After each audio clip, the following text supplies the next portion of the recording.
I call the member for Campbelltown. Thank you, Mr Acting Speaker. Science, technology, engineering and mathematics, STEM, we know play an important roles in the future of our economy locally, across the state, nationally and of course globally. Young people today are faced with a completely new set of challenges when it comes to getting the education, training and skills needed to get a job, and a stable job, than any previous generation has ever had to face. Put simply, long gone are the days when anyone could leave school after year 10, enter the workforce and remain in that same job until they retire. In our rapidly changing economy, technological advancements and innovations are seeing more blue-collar jobs being lost to automated processes. This is particularly so in manufacturing and similar sectors where Australian job numbers declined steeply over the past 2 or 3 decades. While this presents some significant challenges for our nation, those challenges are countered with significant opportunities for new jobs in a modern technological economy. This is where STEM education becomes vital. In its report, Lifting Our STEM Skills, the Australian Industry Group, which represents some of the largest employers in Australia, said that a key way to meet the emerging challenge of developing an economy for the 21st century is to grow our national skills base, particularly the STEM skills of our school leavers, and that our relative decline of STEM skills is holding back our national economy and causing real frustration for employers. So the task sounds simple enough. Train and educate more people in STEM subject areas so they are equipped with the knowledge and the skills needed for the jobs of the future.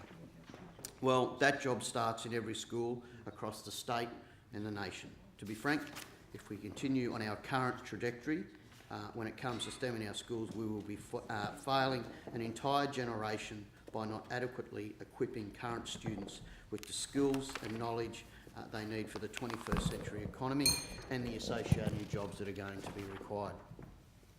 The statistics paint a concerning picture across the nation right now. Around 40% of high school teachers teaching STEM subjects do not have university qualifications in STEM areas, and Year 11 and 12 participation in STEM subjects has fallen to its lowest level in over 20 years.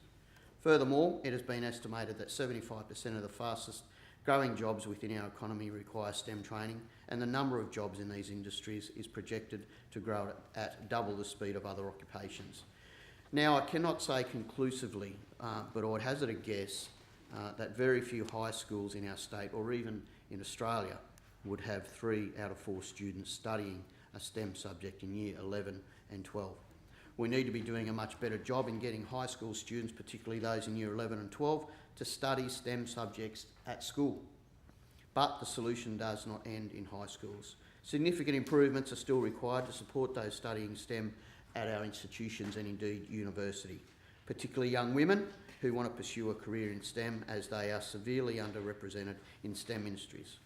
Currently, females represent only 20% of students studying engineering degrees in Australia, and is even worse at 14% studying IT degrees. The attitude of STEM being a man's industry is one that we simply need to lose, and very quickly. If the current rates of women participating in STEM degrees continue, we simply will not be able to meet the number of graduates we need, and we will miss out on some massive economic and job opportunities. Our young generation is well equipped with technological savvy, and many probably don't realise how that knowledge and skill can be used to achieve significant career goals for themselves throughout their lives. More students need to find a STEM subject in which they are interested, whether it be maths, engineering, computer science, or any of the natural sciences, and just keep at it. The opportunity is there to achieve great job opportunities. It will not always be easy, but the good things in life never are. Anything worth doing, of course, Mr Speaker, is never easy.